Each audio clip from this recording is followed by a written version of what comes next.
Welcome to channel SRT Telugu lectures. మనం ఈరోజు formal language and automata theory of competition వీడియోస్లో Milei machine గురించి discuss చేద్దాం. మీకు కనుక వీడియో కంటెంట్ నచ్చినట్లయితే అలాగే ఈ టాపిక్ మీకు హెల్ప్ఫుల్గా అనిపిస్తే ప్లీజ్ ఈ ఛానల్ని సబ్స్క్రైబ్ చేయడం అయితే మర్చిపోద్దు. సో మనం ప్రీవియస్ వీడియోలో మోర్ మెషిన్ గురించి డిస్కస్ చేసాం. మోర్ మెషిన్ అంటే ఏమని చెప్పాము? Moore machine is a finite automata with output. So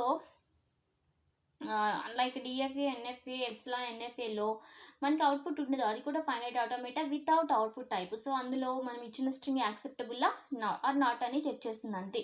so మనం ఇచ్చిన స్ట్రింగ్ ఫైనల్ స్టేట్కి రీచ్ అయితే యాక్సెప్టెడ్ ఆర్ నాట్ అని చెక్ చేస్తుంది డిఎఫ్ఏ, ఎన్ఎఫ్ఏ ఆర్ ఎప్సిలాన్, ఎన్ఎఫ్ఏలో. కానీ ఫైనైట్ ఆటోమేటా విత్ అవుట్పుట్లో మనకి అవుట్పుట్ ఉంటుంది ఈ ఫైనైట్ ఆటోమేటాస్లో. అందులో మోర్ మెషిన్ ఒకటి, మిలే మెషిన్ ఒకటి. సో మీ మిలే మెషిన్లో అవుట్పుట్ దేని మీద డిపెండ్ అవుతుందంటే current state and input symbol. మనం ఏదైనా ఒక స్టేట్ మీద పర్టికులర్ ఇన్పుట్ అప్లై చేసినప్పుడు అది నెక్స్ట్ స్టేట్కి వెళ్తుంది. అలాగే మనం ఏం ఇన్పుట్ ఇస్తున్నాము ఆ రెండింటి మీద డిపెండ్ అయ్యి అవుట్పుట్ ఉంటుంది ఈ మిలే మెషిన్లో. సో లైక్ మోర్ మెషిన్ లాగే మిలే మెషిన్ కూడా 6 tuple Q, sigma, del, delta, lambda, Q naught. So remaining అన్నీ సేమ్ ఉంటాయి, ఒక అవుట్పుట్ ఫంక్షన్ తప్ప. ఎందుకు? మోర్ మెషిన్లోనేమో అవుట్పుట్ ఓన్లీ స్టేట్ మీద డిపెండ్ అవుతుంది, కానీ మిలే మెషిన్లో output state plus input symbol మీద డిపెండ్ అవుతుంది. కాబట్టి ఇక్కడ అవుట్పుట్ ఫంక్షన్ ఒక్కటే మారుతుంది మోర్కి మిల్లేకి, రిమైనింగ్ అన్ని టర్మ్స్ సేమ్. అయినా సరే చూద్దాం ఒకసారి. క్యూ అంటే ఫైనైట్ సెట్ ఆఫ్ స్టేట్స్, అంటే ఇక్కడ Q1, Q2, Q3 ఇలా ఉంటాయి కదా, అవి క్యూ. సిగ్మా అంటే ఇన్పుట్స్ ఆల్ఫాబెట్స్ అంటే ఇవి 0, 1 అవి. నెక్స్ట్ డెల్ అంటే అవుట్పుట్ ఆల్ఫాబెట్, A, B అనే అవుట్పుట్స్ ఉన్నాయి కదా, అవి del. Next delta transition function. ఏదైనా ఒక పర్టికులర్ స్టేట్ మీద ఇన్పుట్ అప్లై చేస్తే అది నెక్స్ట్ ఏ స్టేట్కి వెళ్తుందని చెప్పేదే ట్రాన్సిషన్ ఫంక్షన్. సో ఇది సిగ్మా అంటే ఇన్పుట్ సింబల్, క్యూ అంటే states. So sigma and Q trans to again new state queue.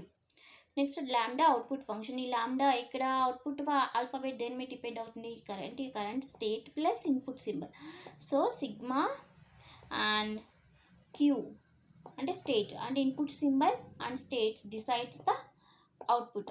So sigma and Q leads to delta అంటే output alphabet a. So output ఏంటి అనేది ఇన్పుట్ సింబల్ మీద plus state మీద depend అయి ఉంటుంది. Q not అనేది initial state. So example చూడండి. So Q1 and 0 apply చేస్తే Q2కి వెళ్తుంది అవుట్పుట్ ఏ. అలాగే Q2 అండ్ 0 అప్లై చేస్తే 0 మరి again Q2 and output B. అంటే ఇక్కడ మనకి అవుట్పుట్ అనేది input symbol and state, A state మీద అప్లై చేస్తున్నామో దాని మీద డిపెండ్ అయి ఉంటుంది.